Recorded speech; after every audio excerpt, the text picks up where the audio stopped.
the scariest shot around the green, and today I'm going to show you how to hit it with a simple method. And welcome to part 2. Today I'm going to show you how to hit that tough shot, the one that when you see it, you're scared to hit it. We're sitting down in the rough about half buried, and I'll tell you what, I've seen all kind of mistakes with it. Usually too big of swings, hinging, rotating through it, and the ball either goes way over the green or it goes like a foot. Well, I'll tell you what, using the PlayMate, there's a simple method to how you can use it, and it really is sort of like the bump and run, except we're going to change a couple things. One, if you can notice on the shaft here, I had to move. This is with the short band. It is a little bit further down. It's the middle of the shaft now, okay? The setup, the stance is going to be a little bit different. We're still going to be close together. Our weight is going to be biased on the front foot. The ball position is going to be definitely more back in the stance with more shaft lean. Okay, now here's the key setup factor here. It's going to be different for everyone out there. Is now you're going to set up much more upright, and the toe of the club is going to be lined up on the ball there. So that's right. I'm going to have the toe, and the ball is going to be right here on the from center to toe is where we're going to line it up.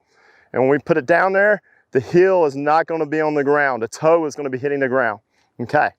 So to do that, we're going to be standing closer to it, and you can see I've got more shaft lean, and this is going to be a little bit more steep angle of attack than the chipping. So we're going to be hitting more down because with the weight forward, the shaft lean, we're not going to use any wrist. That's the big thing. And we're just going to rotate through it. So we're maintaining the resistance, hitting down, and we may even add a little more angle here to the pile when we come through it. So it's going to be like that. We're never going to do this. All right, so let's go through a routine and how I would use this to practice with the PlayMate. First, I'd get the stance. Okay, get the resistance, weight forward, ball position back, hands forward pressed.